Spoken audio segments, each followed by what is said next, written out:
চট্টগ্রামের Singapore Bangkok মার্কেটে বিএনপির ৩১ দফা এবং ধানের শীষের পক্ষে ভোট চেয়ে জনসংযোগ শুরু করেছেন বিএনপি নেতা ইসরাফিল খসরু। তার সঙ্গে আছেন অন্যান্য বিএনপি নেতারা। তার এই প্রচার নিয়ে কথা বলতে আমাদের সঙ্গে যুক্ত হচ্ছেন সহকর্মী প্রণবেশ চক্রবর্তী। প্রণবেশ, নির্বাচনী প্রচারণা কেমন জমে উঠেছে জানাবেন এবং প্রচারে দলীয় কর্মীদের অংশগ্রহণ কেমন দেখছেন, সার্বিক পরিস্থিতি তথ্য জানাবেন আমাদের। 11 আসন, এটি চট্টগ্রামের সবচেয়ে গুরুত্বপূর্ণ একটা আসন, কারণ এখানে চট্টগ্রামের নয়, শুধু সারা বাংলাদেশের গুরুত্বপূর্ণ স্থাপনাগুলো এখানে। এটি হচ্ছে চট্টগ্রাম বন্দর এবং এখানে বিমানঘাটি, নৌঘাটি থেকে শুরু করে সব গুরুত্বপূর্ণ স্থাপনা এই আসনে। তো এই আসনে আজকে ইসরাফিল খসরু অর্থাৎ আমির খসরু মাহমুদ চৌধুরীর সন্তান, তিনি আজকে বিএনপির ৩১ দফা রাষ্ট্র কাঠামো সংস্কারের এটি নিয়ে যেমন প্রচারণা চালাচ্ছেন, পাশাপাশি বিএনপির যে নির্বাচনী গণসংযোগ সেটি চালাচ্ছেন। আমরা দেখতে পাচ্ছি হাজার হাজার বিএনপির নেতাকর্মী বিভিন্ন ওয়ার্ড থেকে, এবং এই ওয়ার্ড তো বটেই, এখানে সমবেত হয়ে বিশাল গণমিছিলে পরিণত হয়েছে। হাজার হাজার বিএনপি নেতাকর্মী এই গণসংযোগ মিছিলে তারা শরিক হয়েছেন এবং তারা স্লোগান তুলছেন যে নির্বাচনীর যে হাওয়া সেটি চট্টগ্রাম 11 আসনে আমরা দেখতে পাচ্ছি যে মনে হচ্ছে রন্ধ্রে রন্ধ্রে এখন যে নির্বাচনী উত্তাপ সেটি চট্টগ্রাম 11 আসনে ছুঁয়ে গেছে। একটু বলে রাখি, চট্টগ্রাম 11 আসনে বিএনপি কিন্তু কোনো প্রার্থীর নাম এখনো ঘোষণা করেনি, যদিও প্রতি বছর অর্থাৎ যখন নির্বাচন হয় এই আসন থেকে নির্বাচন করেন আমির খসরু মাহমুদ চৌধুরী, কিন্তু এবার এখনো পর্যন্ত বিএনপি এই আসনে কোনো নাম ঘোষণা করেনি। তবে আমির খসরু মাহমুদ চৌধুরীর সন্তান, তিনি বিএনপির আন্তর্জাতিক বিষয়ের যে উপকমিটির তার সদস্য ইসরাফিল খসরু, তিনি এই আসনে প্রচার চালাচ্ছেন। আমরা দেখতে পাচ্ছি প্রচুর বিএনপি নেতাকর্মী এই মিছিলে সমবেত হয়েছেন। এটি সিঙ্গাপুর ব্যাংকক যে মার্কেট রয়েছে সেই মার্কেটের সামনে থেকে শুরু হয়ে এটি বারিক বিল্ডিংয়ে গিয়ে শেষ হবে, অর্থাৎ বন্দরের ঠিক আগে, বন্দর বাউন্ডারির মধ্যেই বারিক বিল্ডিং, সেখানে গিয়ে শেষ হবে। এবং এটি চট্টগ্রামের আগ্রাবাদ কমার্শিয়াল এরিয়া, এটি এখন পার হচ্ছে বিশাল মিছিল, এবং এখানে নেতা কর্মীরা যে মিছিলটা শুরু করেছে সেটি এখনো চলছে।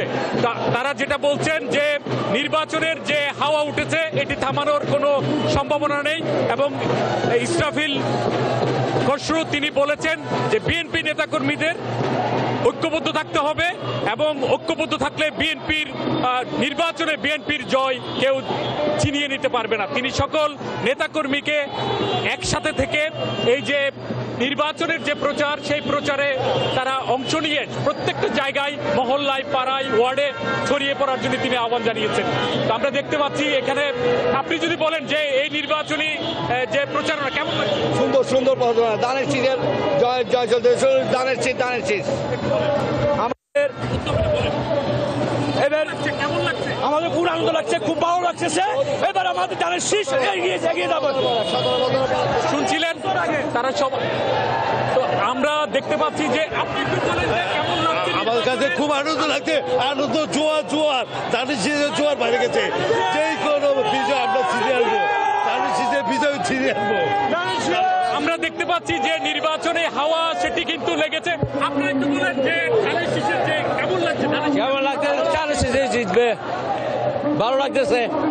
উত্তর 11 আসনে আপনারা কেমন? জি, ইসরাফিল খসরুকে জিততে চাই। ইসরাফিল খসরু ভোট দিয়ে জিতাবো, ইনশাল্লাহ ইসরাফিল খসরু জিতবে। তো সবাই বলছে যে 11 আসনে ইসরাফিল খসরুকে তারা মনোনয়ন চান, সেটাও অনেকে দাবি করছেন। এবং বিএনপির পক্ষ থেকে যে নির্বাচনী জোয়ার শুরু হয়েছে এটি থামবে না, তারা বলছেন প্রত্যেকটি আসনেই এই জোয়ার তারা বইয়ে দিতে চান। এবং আজকেও যে বিভিন্ন ওয়ার্ডের নেতাকর্মীরা ছিলেন তারাও সেটা বলেছেন, এবং প্রত্যেকটা পাড়ায় মহল্লায় বিএনপির যে ৩১ দফা রাষ্ট্র কাঠামো সংস্কারের সেই ৩১ দফার বক্তব্যটিও তারা ছড়িয়ে দেওয়ার আহ্বান জানিয়েছেন। এবং বিএনপির যে নতুন নেতৃত্ব, সেই নেতৃত্ব বাংলাদেশকে গড়ে তোলার যে একটা প্রতিশ্রুতি তারা জনগণের কাছে দিচ্ছেন। জনগণ বলছেন তারা নতুন নেতৃত্ব চান। এই 11 আসনে তারা নতুন নেতৃত্ব বিএনপির পক্ষ থেকে যেহেতু এখনো ঘোষণা করা হয়নি, তাই নতুন নেতৃত্ব যারা তরুণ সমাজের প্রতিনিধি তাদেরকেই দেবে এই প্রত্যাশা করছেন বিএনপি নেতাকর্মীরা। তো এই যে বিএনপির আজকে 11 আসন চট্টগ্রাম বন্দর আসনে যে প্রচারণা চলছিল সেটির আমরা দেখতে পাচ্ছিলাম যে বিএনপির পক্ষ থেকে আজকে নির্বাচনের যে বিশাল পরিবেশ অর্থাৎ নির্বাচনী প্রচারণার যে সত্যিকার অর্থে আমেজ, সে আমেজ চট্টগ্রাম 11 আসনে লেগেছে বলা যায়। তো এটি ছিল বিএনপির যে গণমিছিল চলছে, গণসংযোগ চলছে, সেটির সর্বশেষ তথ্য। প্রণবেশ, ধন্যবাদ আমাদের সাথে যুক্ত থাকার জন্য। দর্শক, দেখছিলাম যে বিএনপির মনোনীত প্রার্থী ইসরাফিল খসরু তিনি তার নির্বাচনী প্রচারণা চালাচ্ছেন এবং বেশ উৎসাহ উদ্দীপনা দেখা যাচ্ছে। যারা স্থানীয় রয়েছে এই বিষয়ে সর্বশেষ পরিস্থিতি সেখানকার জানানোর চেষ্টা করছিলাম আমরা।